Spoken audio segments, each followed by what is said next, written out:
Okay. Hopefully you can hear me. I'm gonna try to make this all quick and stuff because my neighbor has a rooster. Yeah, you know how sounds like he's about to get rid of it right now. But this one is more in the interest of katana safety. I know like probably a couple people that are swordsmen already basically know how to do this. So bear with me. For everybody who doesn't, I'm gonna teach you basically the terms for drawing and putting back the sword. Not mainly to like show people how to do it, but I know that like most people cutters on YouTube are like katana people. So in the interest of safety and feeling alright on that, great. That's awesome.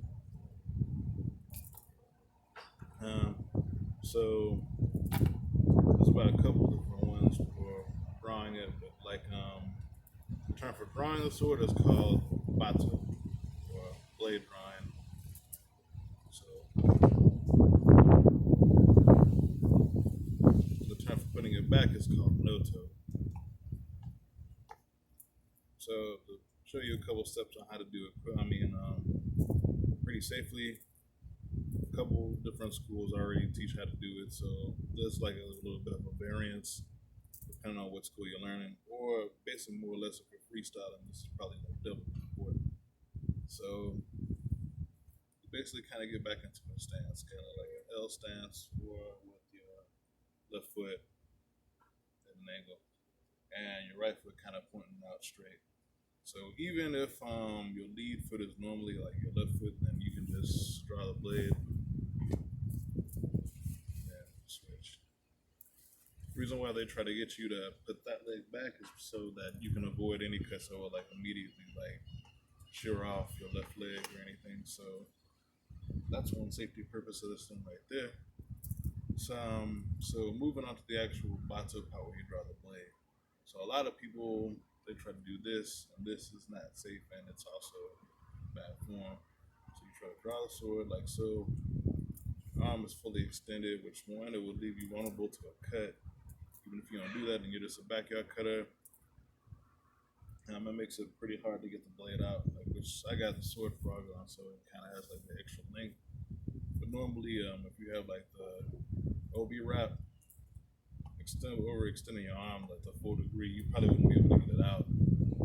So the proper way is to actually first you flick your thumb through, so you get like the baki exposed. This part of the sword is called the baki, which is the blade color. So the purpose that it serves is to basically fit into the koiguchi, which is the scabbard mouth right here. Call it koiguchi because it has like a mouth kind of like a koi fish. But basically this part will keep it stuck in so you can like flip the blade upside down or whatnot in the scabbard. It'll still have some tension. That's also probably one of the primary reasons that people like try to pull it out like that end up having injuries because it'll keep the blade in there really hard. So you like basically start to use like a little bit more kinetic force. Like all of that energy ends up being stored in there when you pull it out. You end up like cutting along your hand or inside of your thumb. You definitely don't want any of that. So what you do is basically get that. So then you know that it's out. You don't have to overextend, do any extra kinetic energy. Then you get your hand like this, pull back on the scabbard, and then you draw at the same time.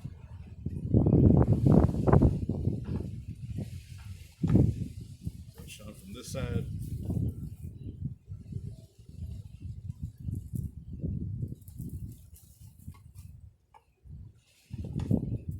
So it makes it so you can get out pretty quick.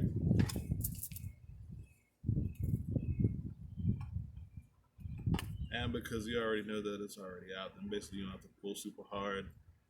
You don't end up like running the risk of like pulling on it, basically falling over, any of that stuff. So that covers the leg. This covers the whole drawing it part. And now to the noto part, which is equally kind of a bit dangerous. So this is the part where you try to basically like put the blade out after you like pulled it out and whatnot. So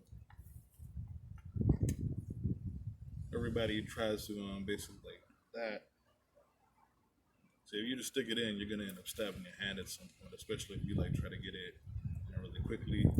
And some people have missed the scabbard completely and totally and ended up stabbing themselves through the arm. Definitely don't want that. So basically, you kind of pinch the blade like this, get the scabbard mouth, pinch it. Then you run the back of the blade on the scabbard mouth. So you're getting to the point where you can start to feel the hole a little bit. Yeah. So, so you can try to see me doing it from this side.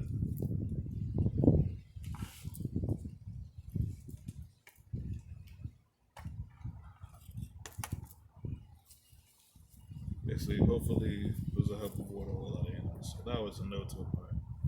So I don't think the leg posture matters as much as it does the noto, but just in case, go ahead and probably take the same stance.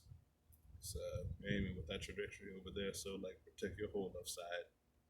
So one more time. Get out.